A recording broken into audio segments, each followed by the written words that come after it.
Welcome to Gemara Markings. Today's shiur is Yevamos Daf Lamed Gimel. Don't forget to click on the Daf option in order to view a marked Daf Gemara for today's shiur.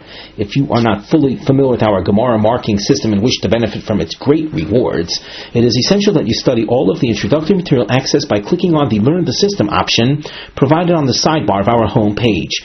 If you're already partially familiar, you will benefit by clicking on the brief 4-minute introduction that is available here. Being that our system is a visual approach to the Daf Gemara, it is recommended that you print out the marked Daf Gemara before the shiur. If you wish to be in touch with us, we can be reached at gmarkings@gmail.com. As we mentioned at the end of our previous shiur, we left off in the middle of a discussion. So, by way of introduction, all that we can recommend is having become very familiar with the previous shiur, our shiur from Daf Lamed Beis. On the side of the Gemara, you'll notice we have a nosei mivneh heading. A nosei is the topic heading, mivneh structural note. We also indicate that this structure and marking system will continue through till Amid Beis. There are tshuvos.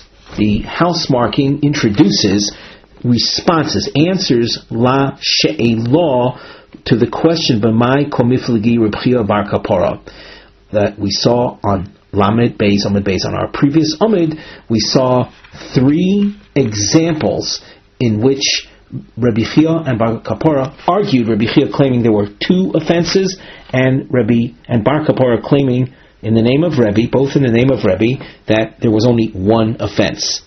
So the question is, what's the basis of their controversy in each one of the cases?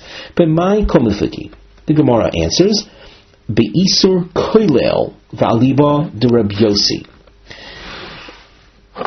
For those, of course, who are very familiar with our shiur of Daf Lamed Beis, these terms and names are familiar. The concept of Isur Kolel was already introduced, and how that operates, we'll see that as we go along the Gemara over here. And we saw Reb Yossi on Daf Lamed Beis, more specifically Lamed Beis Amud Aleph, in an argument with Rabbi Shimon concerning one act that carried with it multiple offenses. More specifically, we saw the case of Eshes Ach and Achos Isha. If one has relations with a woman that has both of those characteristics, how many offenses are violated? Rabbi Yossi mentioned 2, and Rabbi Shimon says that only 1. Ein Isser Chalal Isser. A second offense cannot be superimposed on a first offense, on an original label of prohibition. Rabbi Chia Sovar. We continue in our Gemara.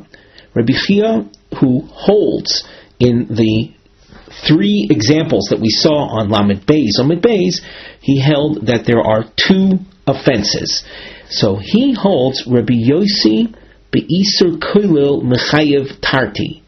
The Rabbi Yossi, when it comes to an isur kolel, that type of offense where the second label of offense affects other items, and since other items are affected, we can superimpose that label on the original item of prohibition, and as such, 2 offenses are viewed as having been violated. Bar Kapora Sovar, Bar Kapora though disagrees, Lo Mechayev Ela Chada. That when it comes to an Isur Kolel, Rabbi Yossi does not acknowledge Isur Chal al Isur. Umay Isur Kolel Ikahacha. What is the Isur Kolel over here? So this is a long question. Take note of the structure. We're going to explain how Isur Kolel might manifest itself in these examples, but we're only going to be successful with examples 1 and 2 from Lamed Beis Amid Beis. When it comes to example 3, we're not going to find how Isur Kolel figures in. So to explain the machlokes Reb Chia and the 3-point machlokes between Reb Chia and Bar Kapara using this analysis will not be successful. Hence, that will lead to a number 2 approach in trying to explain what are they arguing about, Reb Chia and Bar Kapara. But until then, the Gemara struggles and tries to find where do you find Isser Kolel? Bishlama Zar, the example of Zar Shishimesh B'Shabbos, a non-Kohen that did Beis HaMikdash sacrificial activity that involves Shabbos violations. That's called Zar Shishimesh B'Shabbos. Me'ikora, before Shabbos set in. Shori b'malacha v'aser b'avoda. A Zar is allowed to do malachos. Malachos are those activities when it comes to Shabbos forbidden: sowing and baking and planting and plowing. 39 different malachos. A Zar is allowed to engage in those things. The aser b'avoda, however, he is not allowed to do service in the Beis HaMikdash. He's a non-Kohen, hence he's precluded from sacrificial activity in the Beis HaMikdash. Asyo lo Shabbos. Then Shabbos arrives. So the Zar that up till now was allowed to do malachas, when it comes to Shabbos, migu dekam mitzar b'malacha, since he becomes aser in malachas outside the Beis HaMikdash on Shabbos terms, mitzar nami ba'avoda. That which was already aser, namely the Zar doing avoda, it gains a new dimension, an additional dimension of prohibition vis-a-vis Shabbos. So that a Zar on Shabbos, if he puts sacrificial parts on the fire of the base of the altar, burning things on Shabbos is forbidden. So even though before Shabbos that action by the Zar was aser anyway, but since the malacha prohibition affected other activities outside the Beis HaMikdash, the Beis HaMikdash is kolel, is included in the element of Shabbos violation. So as far as Rebbe Chia is concerned, Rebbe taught him that Rebbe Yossi acknowledges Isser Chal al Isser, a second Isser. In this case, the Shabbos, the Isser of Malacha Shabbos, is able to be superimposed on the Zar, who was already Aser in Beis HaMikdash activities. But now I know we're going to sound a bit repetitive, but the concepts are a bit abstract. This idea of Isser Kolel is present here vis-a-vis the Zar, who was Aser anyway in doing things in the Beis HaMikdash, sacrificial activities in the Beis HaMikdash.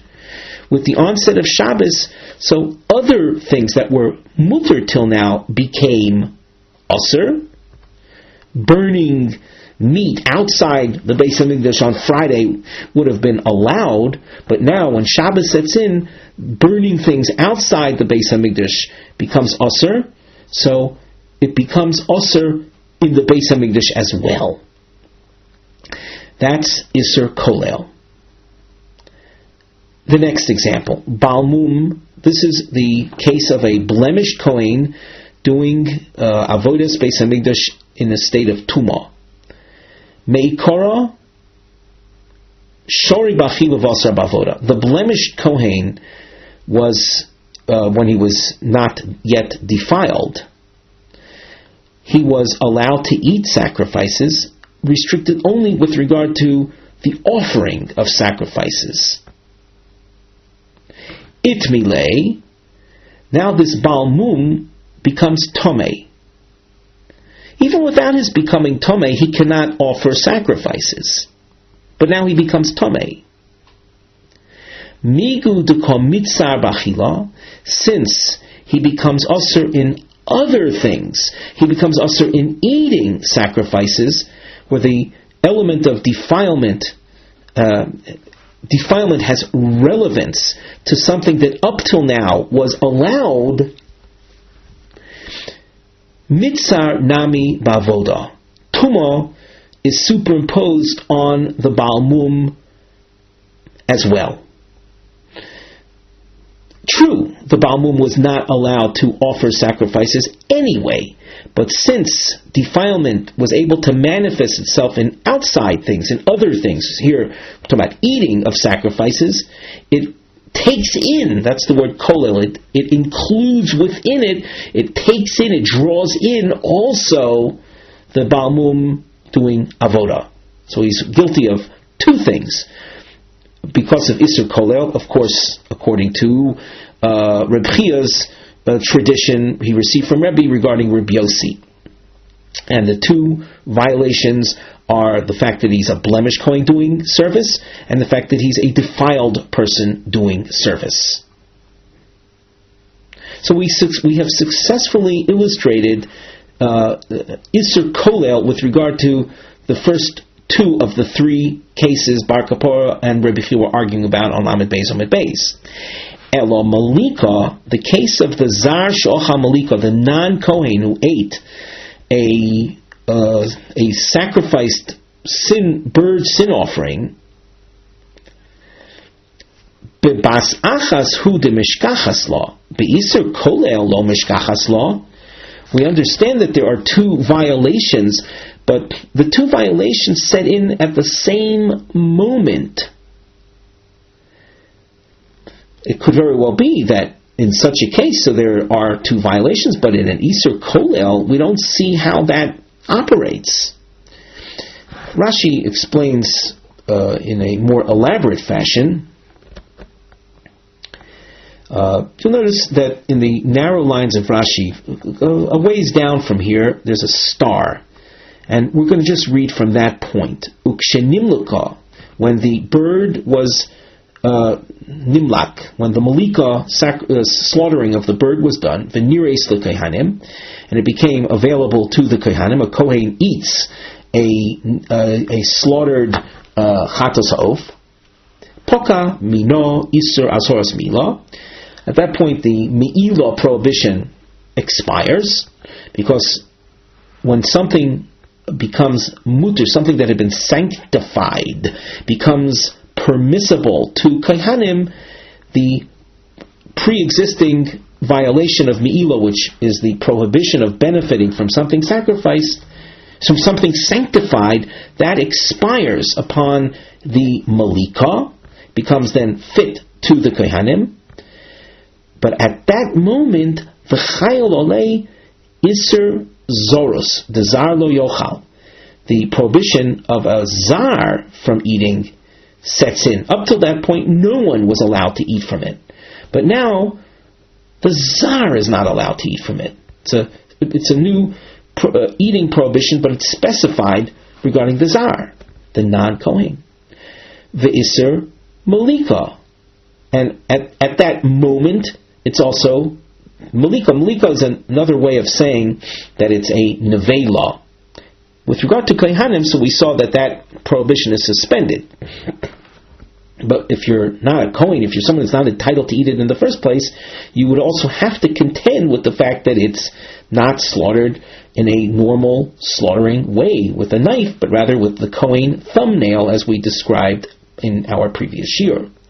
So the Isur Zoros of Zar Lo Yochal and the Isur Malika happen, they set in the Isur Bachas Achas simultaneously. As the bird is being slaughtered through the Malika process, it's becoming forbidden to the Zar, and it is becoming Usur as a Nevela, simultaneously. So we find the two violations in a Bas Achas fashion happening simultaneously, but Isur Kolel Lo Mishkachas Law, we don't find it in an Isur Kolel fashion where it's a two-stage development of prohibitions. So what then is the analysis of the Machlokes Bar Kapora and Rebbe Chia regarding the three cases? Apparently the Gemara is working with a clear assumption that all three cases have the same, there's one thread that ties together all three cases. We're looking for one analysis that applies to all three cases, concerning which we will then see a machlokes between Rabbi Chia and Bar Kapora. Elo komiflagi, in the Gemara now, house number 2, be'isr bebas achas v'alibad Rabbi Yossi. Once again, we're returning to Rabbi Yossi, and we're saying that Rebbe had taught Bar Kapora and Rabbi Chia what Rabbi Yossi's opinion was with regard to isurim, prohibitions that two of which set in simultaneously. Rabbi Chia Sovar, Rabbi Yossi be'isur basachas mechayev tarti. Rabbi Chia is of the opinion that Rabbi Yossi, when it comes to two isurim setting simultaneously, would hold the person accountable for two offenses. Ubar Kapora Sovar lo mechayev elo chado. Now, reference was made to Rabbi Yossi. Now, just to go over that which we said earlier, where did Rabbi Yossi initially show up? He showed up back on Daf Lamed Beis Amud Aleph concerning the intimacy between, if you recall the examples of Reuven and Shimon, there were two brothers that were married to two sisters. Reuven married to Leah and Shimon married to Rochel. If Shimon would conduct intimacy with Reuven's wife, Reuven and Leah, so Rabbi Yossi there spoke about two offenses: Achois Isha, wife's sister, and Eishes Ach, wife of brother. Two types of erva. Now let's take a look at Rashi, Mechayev Tarti. Rashi that we're looking at is toward the end of the narrow lines. That which Rabbi Yossi said back on Lamed Beis Amud Aleph, that he's chayav for two offenses, Kagoin shebol olav isur de eishes ach ve'achlis isha ke'echad, where these two labels set in at once. And how in the world can Leah become osur to Shimon simultaneously as an eishes ach, as an achlis isha?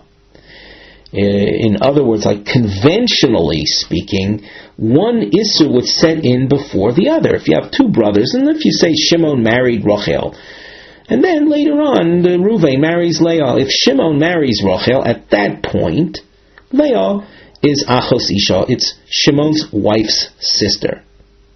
And then later on, when Reuven marries Leah, so Leah is also Shimon's brother's wife. That's very simple to follow. However, how can both labels, brother's wife and your own wife's sister, set in simultaneously? Umeshkachas law, Rashi continues, says you can have this kagon de shavu shnei achim shliach lekadish de achoyos. The two brothers appointed one man as an agent to give the two women money. But if he is going to give the two women money, he's going to be giving one after the other. It's not simultaneous. The money, of course, is matrimony money with which he betroths the woman, making her an Eishes Ish. However, where's the element of simultaneity? So Rashi goes on. V'hein asu shliach lekabel kiddushin. The two sisters, Leah and Rachel, appointed an agent to receive on their behalf the money. Upoga shaliach b'shliach.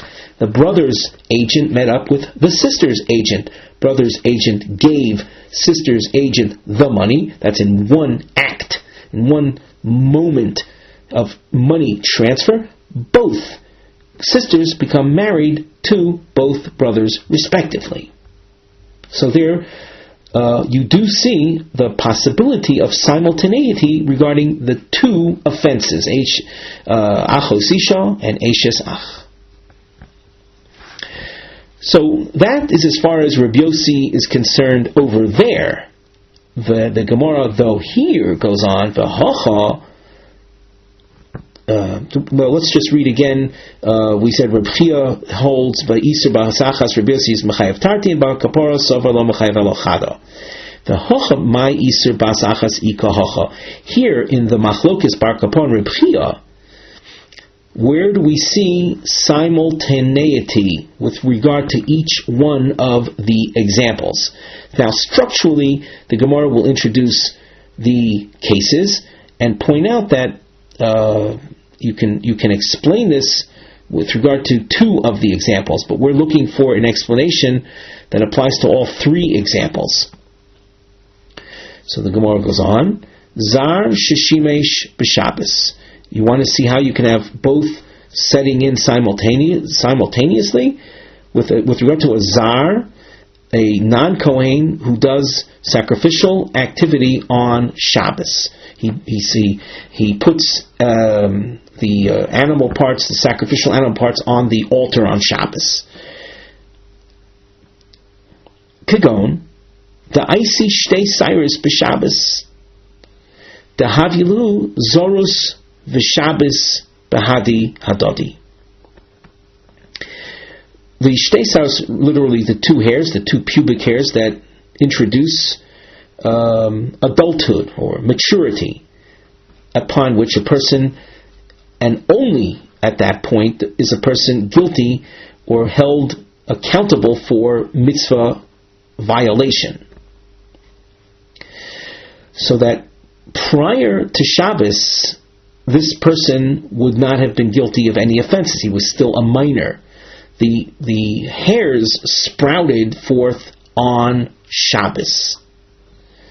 So that on Shabbos, he became, and we should also point out that as a non-Kohen, as a Zar, before Shabbos, he wouldn't have been guilty because he was a minor. When does he become an adult? On Shabbos. So the element of Zorus and the element of Shabbos happen simultaneously with the emergence of the two hairs that emerge on Shabbos. The Havyalahu Zorus v'Shabbos b'Hadi Hadodi. The double liability sets in simultaneously. Whereas, just to repeat, whereas before Shabbos he wouldn't have been guilty of being a Zar doing Avodah because he was only a child, and he wouldn't have been guilty of any Shabbos Malacha violations either because he's only a child. But adulthood being reached on Shabbos, at that point, both elements, both prohibitions set in simultaneously. Balmum Nami, the case of a blemished Kohen who serves in a state of defilement, of Shimesh Betumah.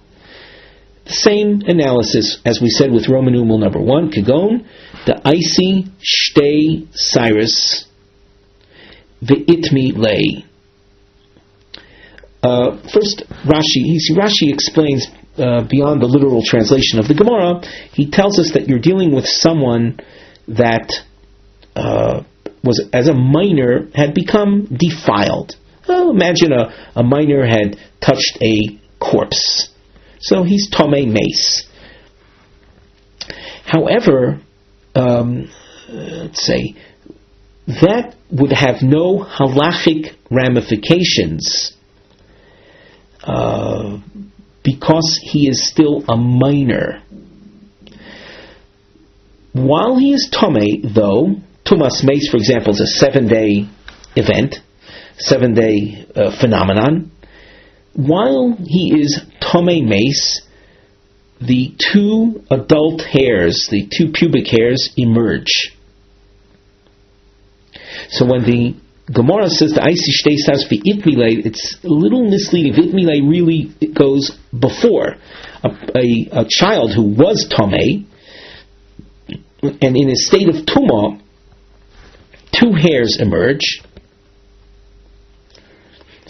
The Haviolei Balmum, the fact that he's blemished, the Tumah, and the defilement vis-a-vis service in the Beis HaMikdash, having halachic severity, set in Bahadi Hadodi, they set in simultaneously.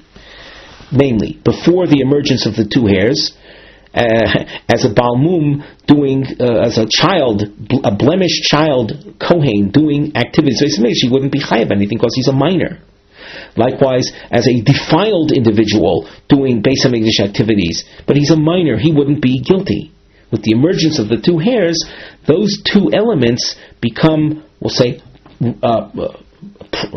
problems. They become halachic reality simultaneously, both as a blemished individual and as a defiled individual.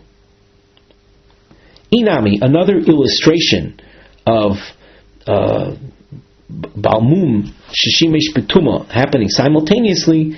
Shechotach etzboi besakin tameh. He chopped off his finger. A person lacking a finger, a kohen lacking a finger, is a balmum, and he did so with a knife that was tomei. A tomei knife is capable of reproducing its tumah upon the person that it contacted. So, as the knife was chopping off his finger, it was also having contact with the person. So he became a balmum and tomei at the same time.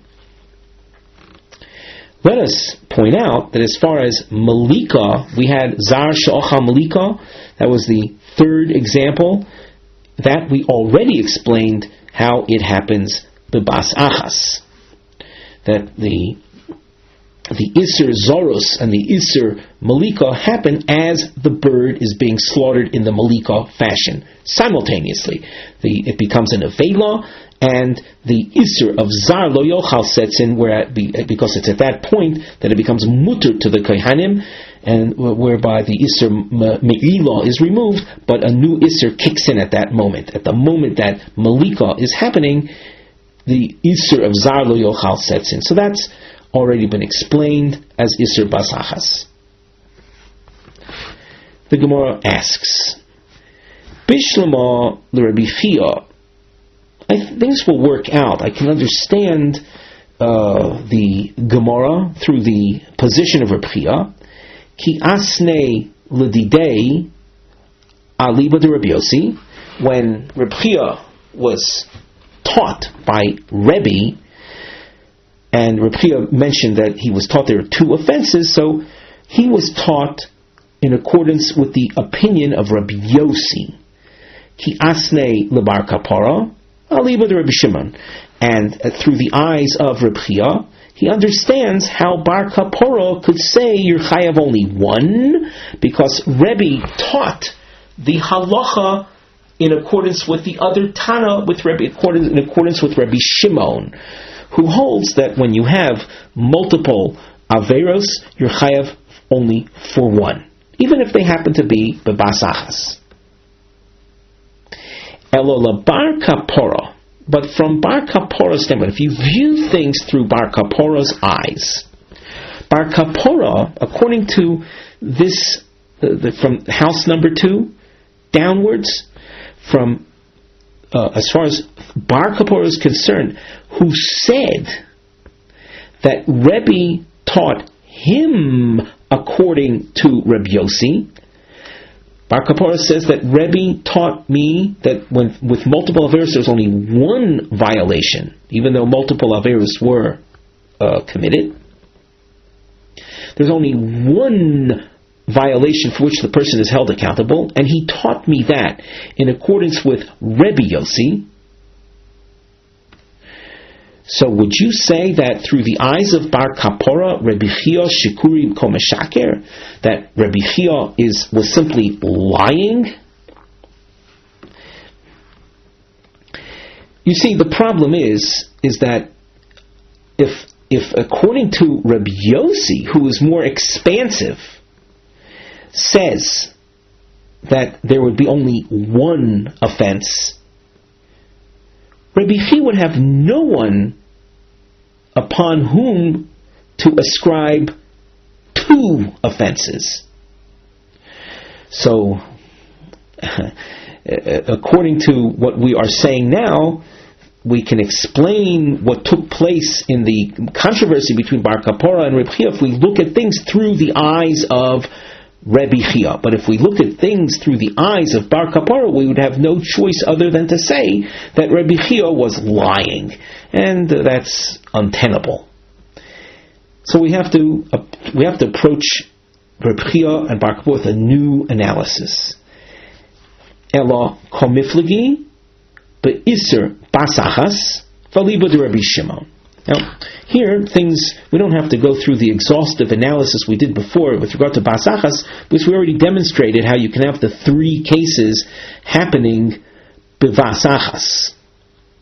However, the difference in analysis 3 versus analysis 2 is here we're going to be looking at things through Rabbi Shimon. In other words, what Rebbe was teaching, Rebbe Chia and Bar Kapora, two of his students, he was teaching them in accordance with the opinion of Rabbi Shimon. Now, we saw Rabbi Shimon back on Daf Lamed Beis Amud Aleph with regard to the machlokes of using the example we cited before, with Shimon having relations with Leah, Shimon's brother's wife. Is there a problem of Achos Isha and Eshes Ach, or just one? In that presentation, Rabbi Shimon had said he's chayav only one. What happens when the two Isurim set in simultaneously? So we continue in the Gemara. Bishlama the Rabbi Chia. I understand Rabbi Chia's position, who said he is chayav two, even though we're talking according to Rabbi Shimon. Komishtaba lafuke the Rabbi Shimon mechazkei. Rabbi Chia's need for swearing. If you remember before, we saw Kofats. We saw this back on Lamed Beis, Amud Beis, where each one had taken the position. You saw the Loshen Ho'avoda, and so that numerous times, each time the Machlokes Rabbi Chia and Bar Kapora appeared, they Kofats Rabbi Chia Nishba. You saw that. You can see, if you look back on your marked Gemaras, you can see there's a squiggle underline that appears after Roman numeral 1, 2, and 3. Kofats Rabbi Chia Nishba, and likewise Kofats Bar Kapora Nishba. Each one swore very, very strong language. So I understand why Rabbi Chia needed to swear in this strong language, because Rabbi Chia was introducing something unusual. Rabbi Chia was saying that even according to Rabbi Shimon, in the three cases we featured on Lamed Beis, there would be two offenses. And this was a departure from Rabbi Shimon's standard approach. Rabbi Shimon, in other cases, is mechayev only one. So Rabbi Chia had to swear to strengthen his position, whereby Rabbi Shimon was being removed or transferred from his standard approach. His standard approach was to be mekil, to be mechayev only one. But with regard to these cases, Rabbi Chia said that Rebbe had taught him in the name of Rabbi Shimon that there would be two offenses. So he needed to swear to remove Rabbi Shimon from his standard approach of being mechayev only one. Elo labar kapora loma le lishtabui. But what was the need for Bar Kapora to swear? According to Bar Kapora, even in an Isser Bas Achas, where the two offenses set in simultaneously, Rabbi Shimon is mechayev only one anyway. And that's what we've seen Rabbi Shimon to having been said in the past. Two offenses results in only one culpability. So why did Bar Kapora have to swear to emphasize his point that Rabbi Shimon would be mechayev only one? That doesn't represent a departure from any previous comments of Rabbi Shimon anyway. So the Gemara says, Kashya, that's a difficulty. That's a point of difficulty with regard to the need for swearing. Now, note though the opposite effect right now of things. Just before we said Bishalom Rabbi Chia, here we take an opposite approach, and the Gemara says Bishalom Bar Kapora. On the other hand, like leaving the issue of the swearing aside, regarding another matter, things are more understandable through the eyes of Bar Kapora. Bishlama Bar Kapora, Ki Asne Rebbe Ledidei, Alibad Rabbi Shimon, when Bar Kapora received a tradition of one offense, there was two violations resulting only in one offense, so Bar Kapora was being taught in accordance with Rabbi Shimon.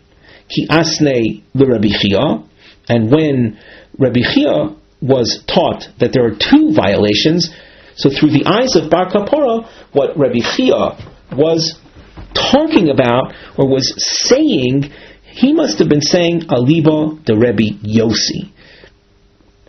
That with regard to the opinion of Rabbi Yossi, there are in fact two violations. Elo Rabbi Chia. But now looking at things through the eyes of Rabbi Chia.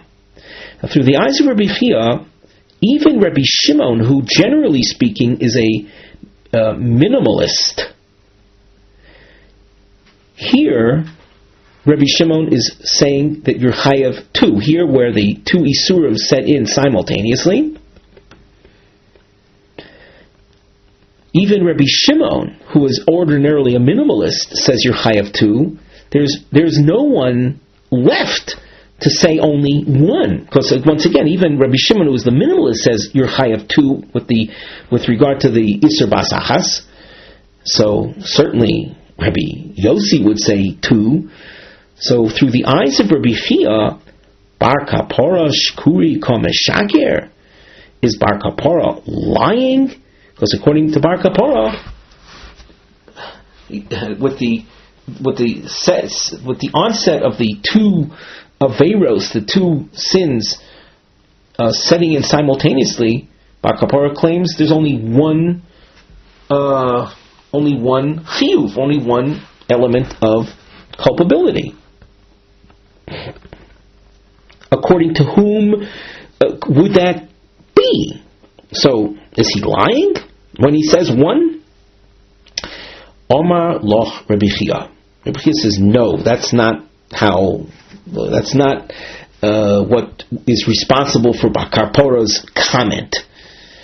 Rather, and you will see here the Gemara explains in detail how Bar Kapora, again through the eyes of Rabbi Chia, how Bar Kapora could have come to say one. So Rabbi Chia explains, Ki asne Rebbe Ladidei, when Rebbe taught Bar Kapora, Tarti liftor asne, Rabbi Chia, that is Rebbe, I should say, correction, that Rebbe taught Bar Kapora two examples. He taught the example of Zar Shishimesh B'Shabbos, and he taught the example of Balmum Shishimesh B'Tuma. He taught those two examples as being chayav only for one offense. V'isur koilel asnei v'aliba de Rabbi Shimon, and he taught those examples in the isur kolel fashion.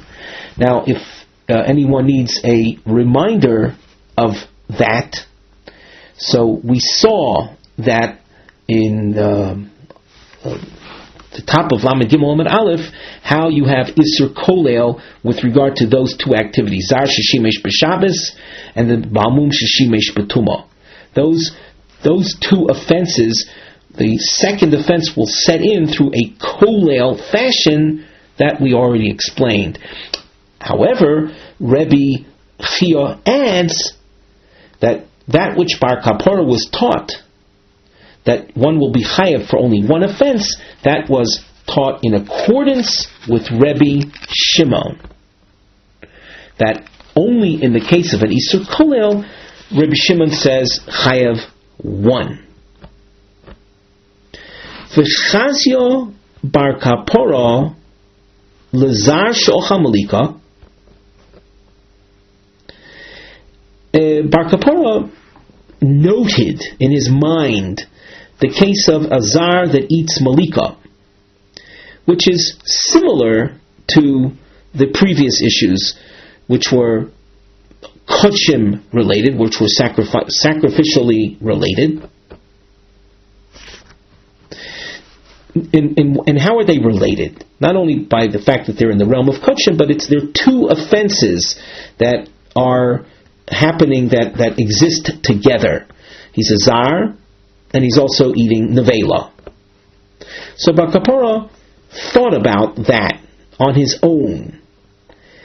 The ID Didamya law, and since the case of zar shachamalika is similar to the other cases, the zar she'ovad b'Shabbos and balmum she'ovad b'tumah, orva bahadayu, he mixed them together. In other words, he took the case of zar shachamalika and in his mind categorized it together with balmum she'ovad b'tumah and the zar she'ovad b'Shabbos. And then he looked into it. He looked into the case of zar she'ochal malika, v'lo ashkich elo b'vasachas.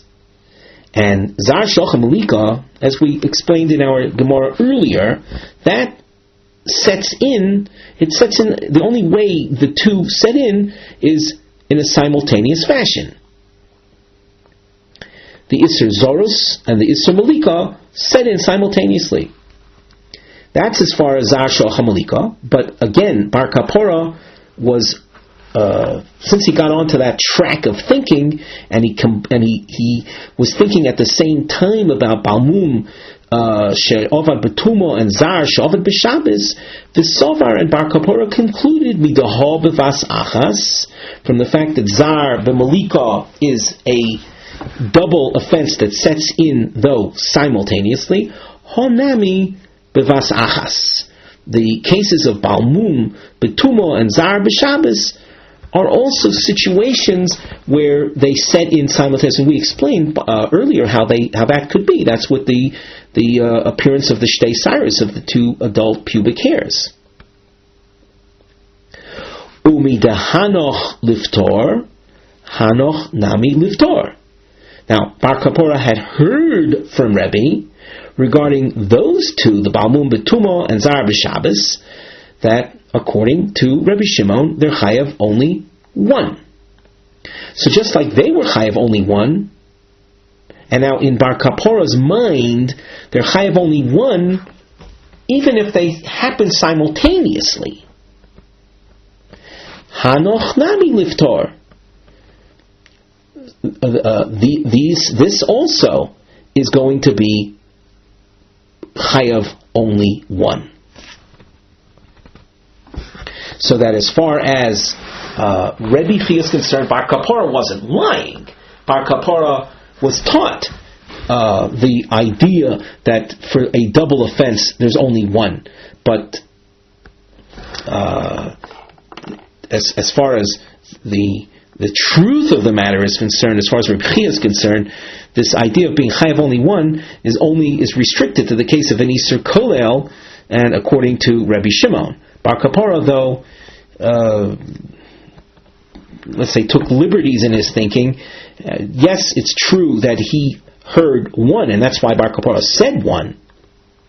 But he said one with regard to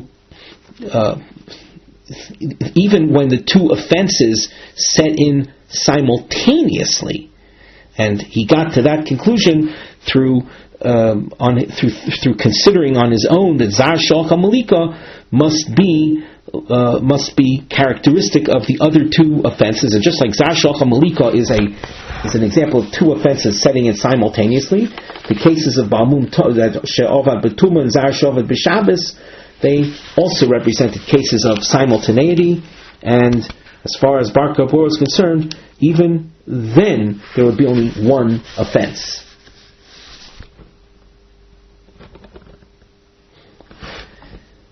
Meisvei.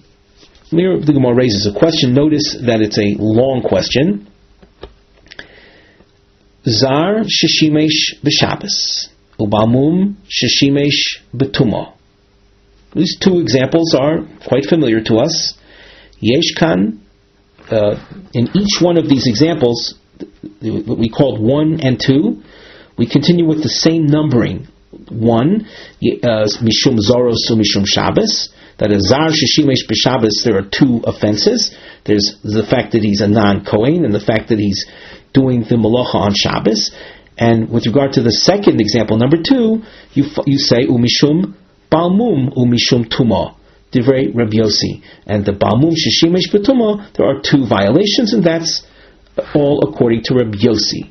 Rabbi Shimon Omer Ein Kan Elo. Again, the numbering is consistent to the opening of the source. With regard to case 1, there's only Ein Kan Elo Mishum Zoros, and with regard to case number 2, Ubalmum Bilvad.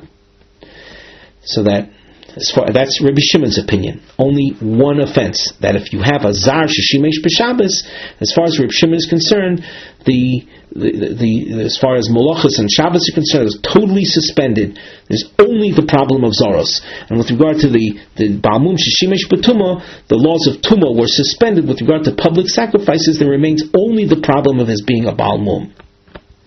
Now we have a source that has 2 of the 3 cases that we saw back on Amud Aleph. Ve'ilu Malika Shaira. The case of Malika, namely the Zar She'ocha Malika, that's left out of this Machlokas Rabbi Yossi and Rabbi Shimon. Now, the case of Malika, Zar She'ocha Malika, those are 2 problems, Zoros and Nevela, and they happen simultaneously. That's the only possibility with regard to that particular example. Now, it was left out of this machlokes, out of this source. Laman Shairei. Rashi, across from here, Laman Shairei, Klomar, Man Minaihu Moide Bo Delo Boi Leflugi. We have Rabbi Yossi and Rabbi Shimon. Someone is going to concede to someone else regarding the case of Zar She'ocha Malika. So that if one concedes to the other, you don't have to teach it in a source that deals with controversy, with points of controversy.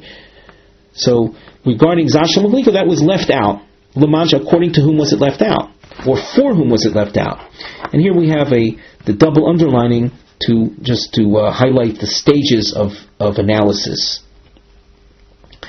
So, Ilemo l'Rebbe Yossi, if the case of Zar She'ocha Malika was left out,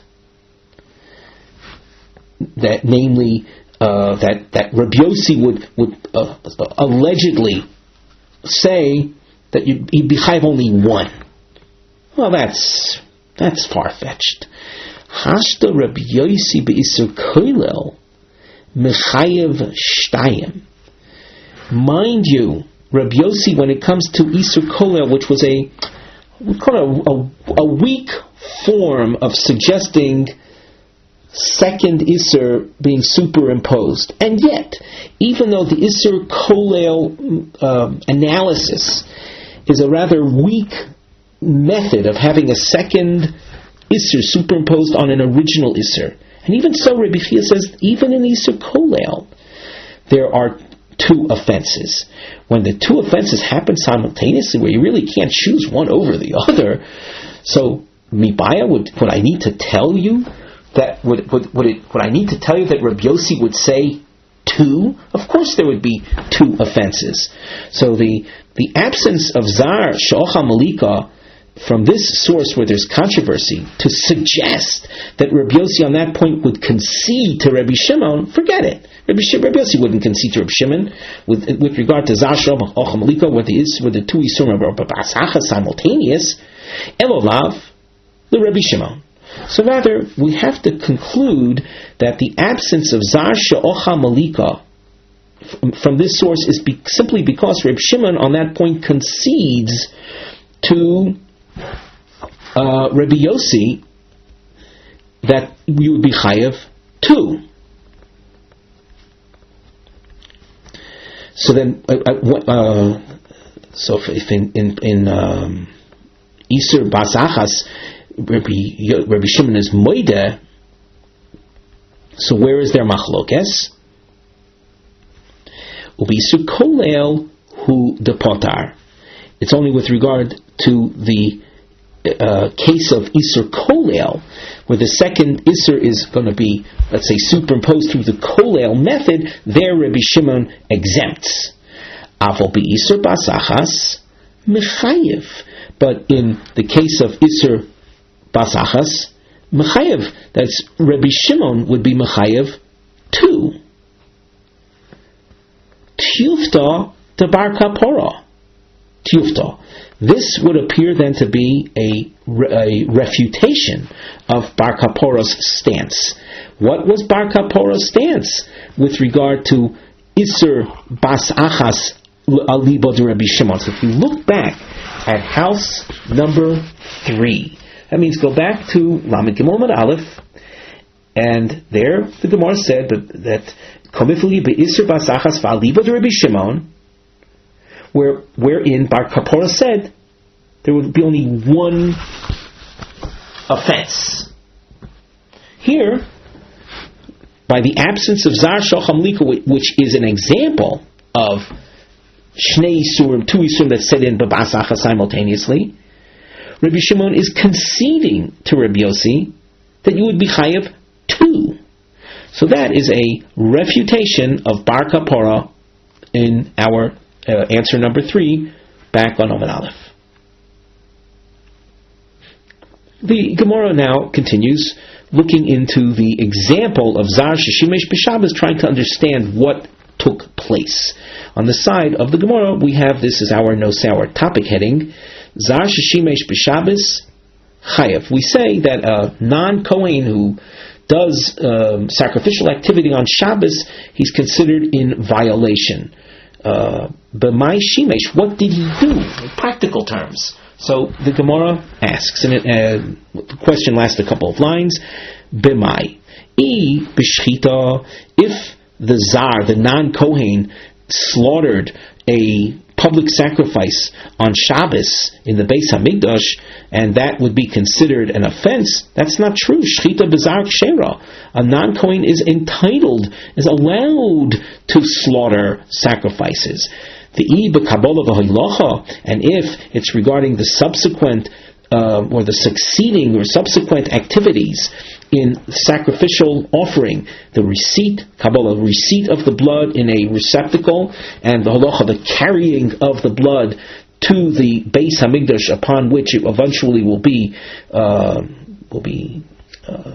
let's say, thrown. The blood is applied after halacha to the base, to the mizbeach.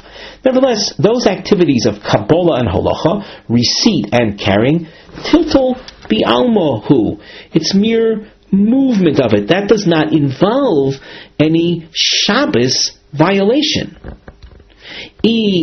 Behaktorah, and if you'll suggest it's the burning of the sacrificial parts on the mizbeach. Now, burning is certainly something that's prohibited on Shabbos, but nevertheless, how can Rabbi Yossi claim that would be a Shabbos violation? Von Rabbi Yossi, Havora lilav yatzisa.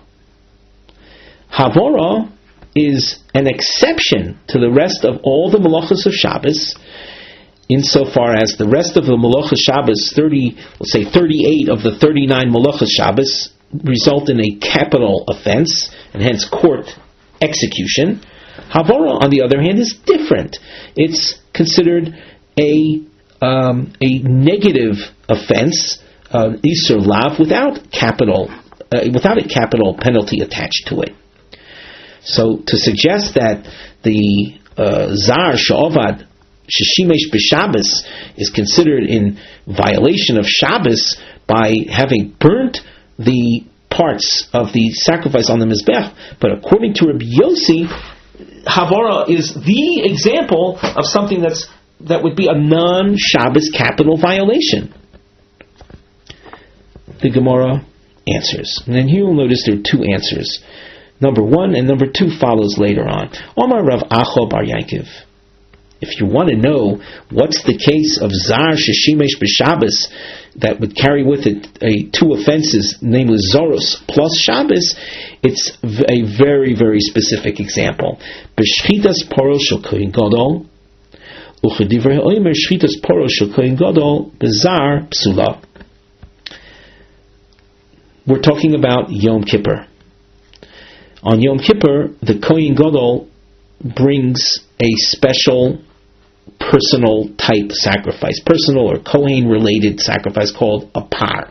It's a cow offering, more specifically a bull is offered, and unlike the slaughtering of other sacrifices, when it comes to the Shchitas Parah, the slaughtering of the par of the Kohen Gadol, it cannot be done by a zar. And slaughtering is a malacha on Shabbos. One cannot slaughter animals on Shabbos. So if you are not the right person for doing the slaughtering and you're doing it on Shabbos, that would be considered a violation of Zorus and a violation of Shabbos. The Gemara asks, Ihochi ma'ir yazar. If that is the example that the Reb Chia and Bar Kapor are arguing about, the Zar Sha'ovad b'Shabbos was very specifically a Shabbos that Yom Kippur, Shabbos Yom Kippur slaughtering of the par of the Kohen Gadol. Why emphasize Zar? Why speak Yazar? Why speak about a Zar? Afilu Kohen Hedyot Dami. Even a regular Kohen, anyone outside of the Kohen Gadol is unfit for slaughtering that sacrifice. That sacrifice must be slaughtered by the Kohen Gadol, the high priest alone. So how is it that we're describing Zar Sheshimesh B'Shabbos when in fact it's not a problem limited to a Zar? It would include a Kohen Hedyot, a common Kohen as well. The Gemara says, you're right, but the term Zar is still accurate. Shezar etzloi ko'amar. It meant it's unfit for him. And it's not, the term Zar then is not a reference to the standard use of the term as non-kohanim, but rather it means someone who is not fit to do it. It's strange. Zar literally has to do with strangeness, foreignness. It's foreign to a Kohen Hedyot to slaughter the par of the Kohen Gadol. So we can stick right now with Rav Acha Bar Yankov's example or answer to what it was Zar Sheshimesh B'Shabbos. How was that violated? Maskif Law Rav Ashi Midi Chatois Kotoni Oi Lavi Kotoni. Rav Ashi is unhappy, we'll say, with Rav Acha Bar Yankov's hesper, with his explanation. When the Gemara suggested that Zar Sheshimesh B'Shabbos might very well have been Haktorah, the Gemara rejected that on the grounds of Rabbi Yossi saying, well, Haktorah doesn't result in a capital offense, nor would it result in multiple, nor would it result in, if done b'shogeg, a korban chatos. A korban chatos, a sin offering, is brought upon a Shabbos violation that otherwise, if done intentionally, would carry with it a capital offense, a capital punishment. So on the grounds that Havora doesn't carry with it a capital punishment, it therefore is not the example. Rav Ashi says, that's no reason for rejecting the Zar Sheshimesh B'Shabbos as Haktorah. Did their original machlokes say multiple chatos, that for Zoros and for Shabbos? Does it say that, or does it say lavi? Does it speak about negative commands? Elo isuri bi'almo kochoshiv.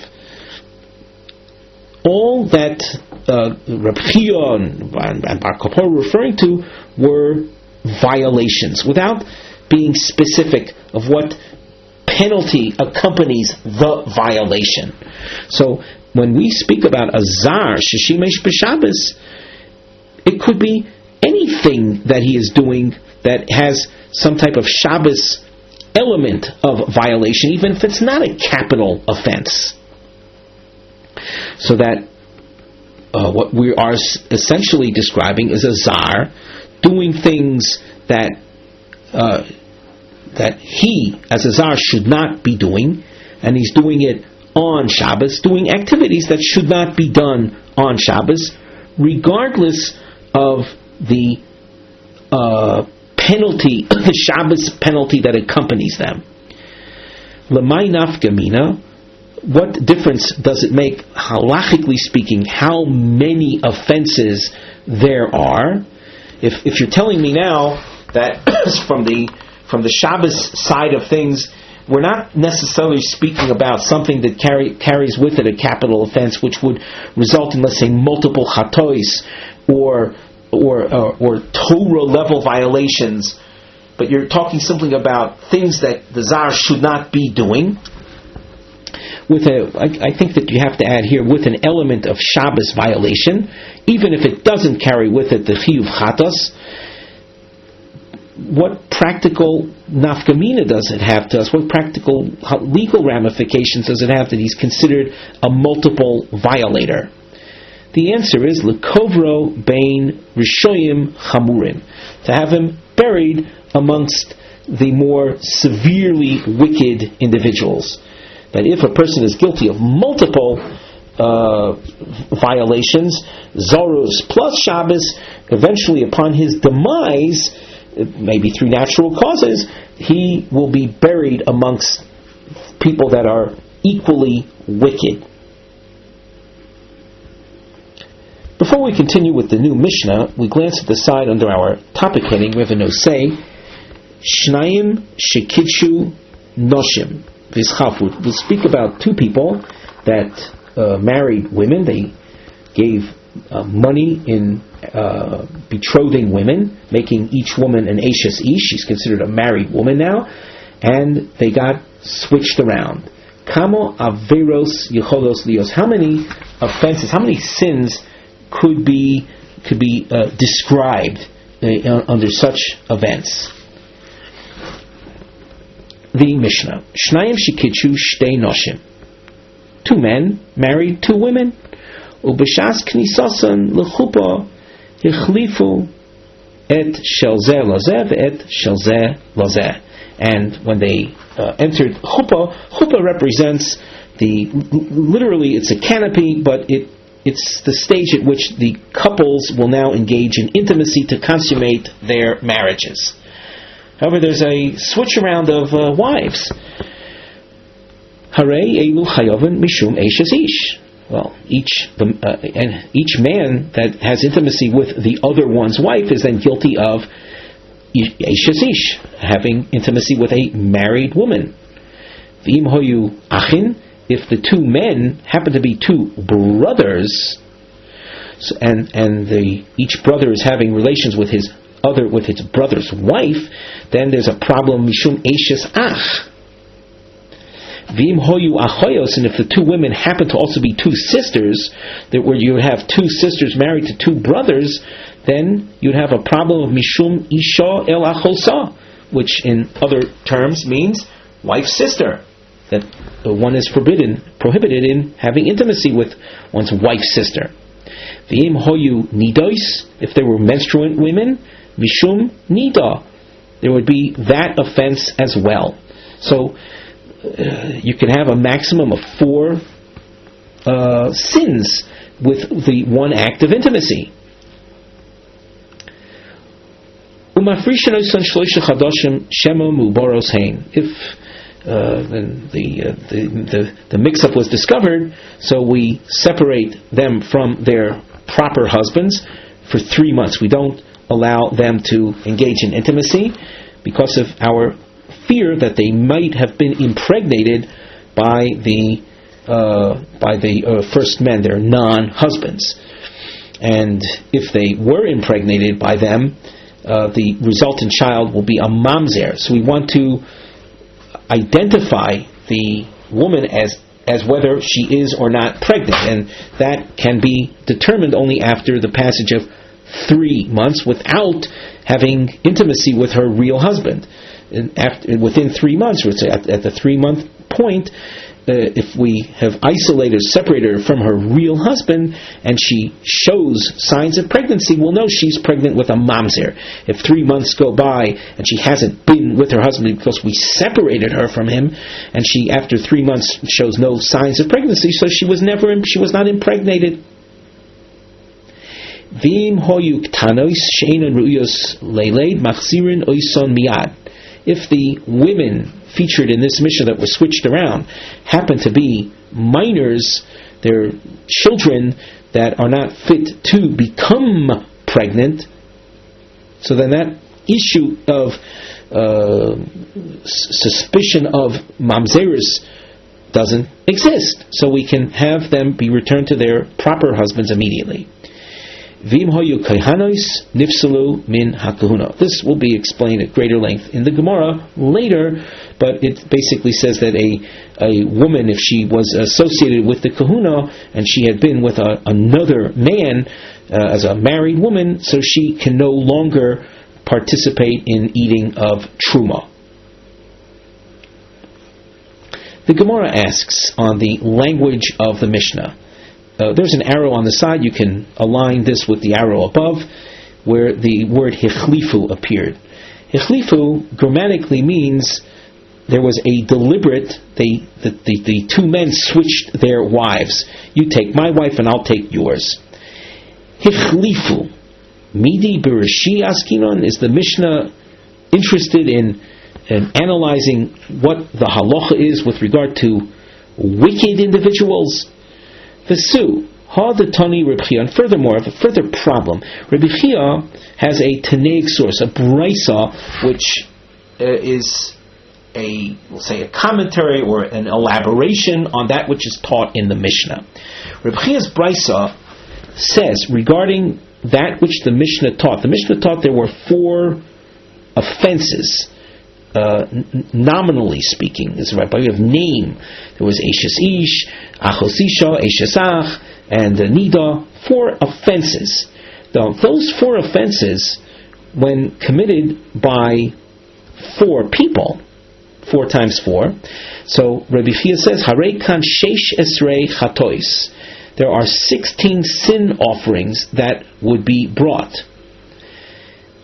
So, as far as our Mishnah is concerned, combining with Reb Chia's source, our Tanaic literature is telling us that when the wife switch takes place, 16 sin offerings will be brought. If it was deliberate, like the word hichlifu suggests, upon deliberate sinning, no korban, no sacrifice is brought. And yet, as far as Reb Chia is concerned, our Mishnah features the bringing of sin offerings. Omar Rav Yehuda Tani Huchlefu. Therefore, Rav Yehuda says you have to change the language of the Mishnah. The word needs to be changed, and rather read it as Huchlefu. They got switched. Hachi Nami Mistabra. Now, here we've underlined this expression. The Gemara's focus from now till the end of the Amid is going to be trying to justify the change of language. On the side of the Gemara, the Nosei Mivneh heading, we feature a house shape. Nisyonos attempts lahochiach sheyesh l'shanois hadiktoni hichlifo noshim, that we have to change the language from that which it says hichlifo, the mashma b'mezid, which implies something done deliberate, lehuchlefu, to they got switched around, which is something that was done by mistake, something inadvertent. The diamond will highlight the expression havlotas, means to highlight ve'i b'mezid. So Rav Yehuda in response to the Gemara's question, first of all, are we talking about the wicked? And Reb Chia's source that says there's 16 sin offerings. Reb Yehuda felt that we should change the language of the Mishnah from hichlifu to huchlifu. And in order to strengthen that point, the Gemara says, it's also logical, it's also likely that it should be changed. The Kotani Seifa, it says in the Seifa of our Mishnah, the very Mishnah itself, it says, Im hoyu ktanai she'enan riyus leilei machzirin oison miyad. If the women in question were minors that aren't fit for childbearing, so we return them to their husbands immediately. If illicit intimacy takes place deliberately, is a woman allowed to go back to her husband? Absolutely not. A married woman, and that's what we're speaking about in our Mishnah, women that are married. If a married woman has intimacy with another man other than her husband, knowingly, deliberately, bemazed, she is henceforth forbidden to her husband forever. Not only the husband, but also the paramour. But here we're focusing on the husband. She's forbidden to the husband. So how could the Mishnah teach Machzir Noson Miyad if it were bemazed? Therefore, we justify Rav Yehuda's change of expression from Hichlifu to Huchlefu. The Gemara says, Ho lo kashya. Without literally translating that phrase, we'll say that is not a convincing point. In other words, the fact that the Mishnah says Machzir Noson Miyad, we return them to their husbands, does not pose a challenge to the expression hichlifu, where something was done deliberately.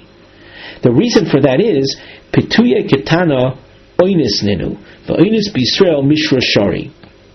A minor that is seduced.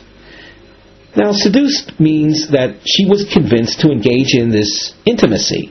So, as a result of seduction, she was seduced, she was convinced, and there is an element of deliberateness. That's mazid. However, the halacha does not regard the decisions made by a minor as being reliable. So that the seduction of a minor, making her supposedly mazid, deliberate, has the status of a rape victim.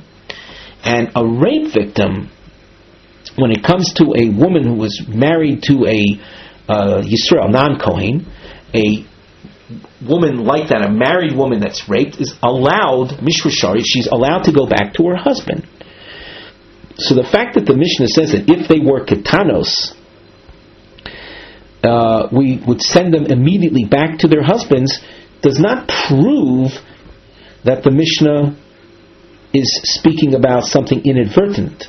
It might very well be talking about something that was mazid. So you can't prove the huchlefu expression from the din of the Mishnah concerning the ketanos. Ella, dikotoni, rather, based on this. It says, Mafrishin osam shloisha chadoshim shema muboros hein. We separate the women for 3 months from their husbands, and here we're not talking about we're not talking about minors. We're talking about gedolos,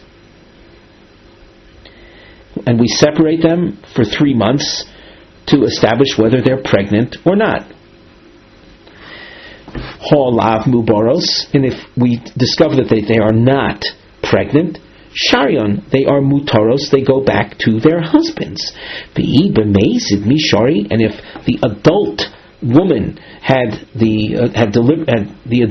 had illicit intimacy deliberately, would we come to that conclusion that she'd be muteres, she'd be allowed to go back to her husband?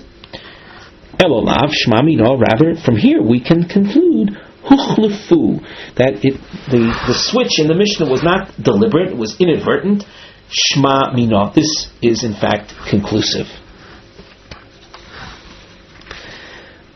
Before we conclude, let us remind you that if you wish to be in touch with us in order to access marked Gemaras, we can be reached at gmarkings@gmail.com.